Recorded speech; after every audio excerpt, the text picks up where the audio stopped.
উপস্থিত আজকে এই একতারপুর ইউনিয়ন কর্তৃক আয়োজিত বক্তৃতা সভার সম্মানীয় সভাপতি সাহেব, উপস্থিত আজকের এই অনুষ্ঠানের মাননীয় প্রধান অতিথি, আজকের এই অনুষ্ঠানের মাননীয় বিশেষ অতিথি সহ খোকসা উপজেলা বিএনপি, পৌর বিএনপি, অন্য সংগঠনের ছাত্র দল, যুব দল, স্বেচ্ছাসেবক দল, কৃষক দল সহ সকল নেতৃবৃন্দ এখানে উপস্থিত হয়েছেন। আমি আপনাদের বক্তৃতা শুরুতেই একটি বিষয় দৃষ্টি আকর্ষণ করতে চাচ্ছি, সেটা হলো এই একতারপুর ইউনিয়ন। এটা একটা খুব সেন্সিটিভ ইউনিয়ন। এই ইউনিয়নের সম্ভবত 14টা গ্রাম হিন্দু বর্ধিত এলাকা এবং খোকসা থানার সর্বোচ্চ হিন্দু মেজরিটি গ্রাম হিসেবে এই একতারপুর ইউনিয়নটাই সবার চাইতে বেশি অগ্রগতি ভূমিকা পালন করে বলে আমি জানি। এবং এই ইউনিয়নের মানুষ অনেকেই মেজরিটি পার্সেন্ট তারা ধানের শীষের অনুসারী।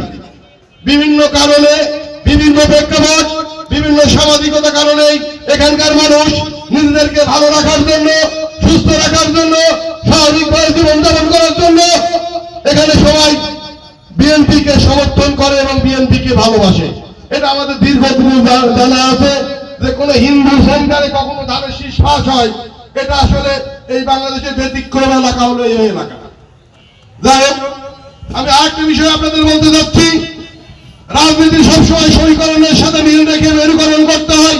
যদি মেরুকরণ না করা হয় তাহলে রাজনীতি করা অনেক কঠিন। আজকে আপনারা এখানে যাদেরকে দেখতে যাচ্ছেন, খোকসা রাজনীতির প্রেক্ষাপটে সংগঠন কাদের হাতে এটা আপনাদের বুঝতে হবে।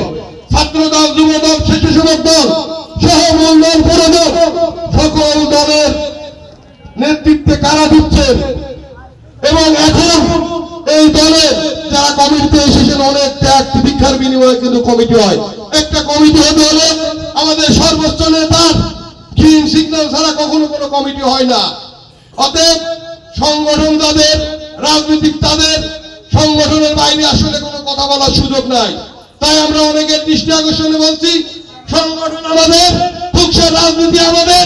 আপনারা শুধু ঘোরাবাড়িতে মাছ শিকার করার চেষ্টা করছেন, আসলে এইভাবে ঘোরাবাড়িতে মাছ শিকার করার কোনো সুযোগ নাই।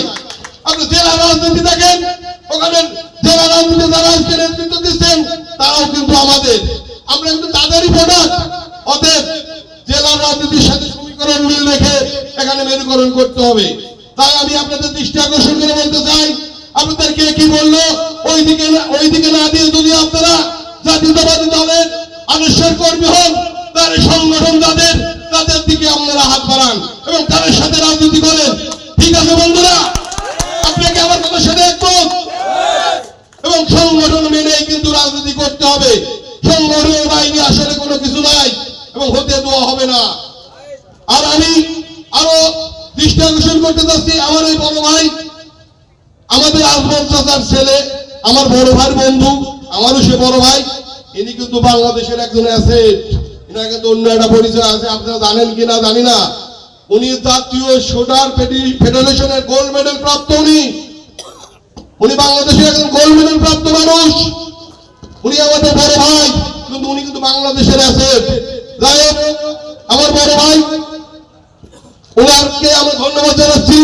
উনি আজকে ছোট পরিসরে হলেও আমাদেরকে এখানে বলার জন্য, আমাদেরকে এখানে আসার জন্য, আমার খোকসা এবং খোকসা সর্বোচ্চ নেতা, খোকসা উপজেলা বিএনপির আহ্বায়ক জনগণ নানাকে এখানে ভাই আনার জন্য ভাইকে আমরা আমাদের দলের পক্ষ থেকে, অঙ্গ সংগঠনের পক্ষ থেকে ফয়েজ ভাইকে আমরা ধন্যবাদ এবং কৃতজ্ঞতা প্রকাশ করছি। আমি আরো বলতে চাই, এই ছোট্ট পরিসরে বাংলাদেশের রাজনীতির আকাশে দারুণ ঘন ঘন এখানে দেখা যাচ্ছে। যদি জাতীয় সংসদ নির্বাচন না হয় তাহলে আমাদের অনেকেরই কপালে অনেক কষ্ট আছে। তাই এই ছোট পরিসরে আমি অন্তর্বর্তীকালীন সরকারকে অনুরোধ করছি, যত দ্রুত সম্ভব নির্বাচন দিয়ে গণতন্ত্র মানুষের কাছে, গণতন্ত্রকে মানুষের কাছে গণতন্ত্র ফিরাই দেন বলে আমি আমার ছোট্ট পরিসরে বক্তৃতা শেষ করছি। শহীদ উচ্চাবহ তারুণ্যের প্রতি তারেক রহমান জিন্দাবাদ, খালেদা জিয়া জিন্দাবাদ, জিন্দাবাদ। ধন্যবাদ সবাইকে, সবাই ভালো থাকেন, সুস্থ থাকেন, সুস্বাস্থ্য থাকেন। ধন্যবাদ।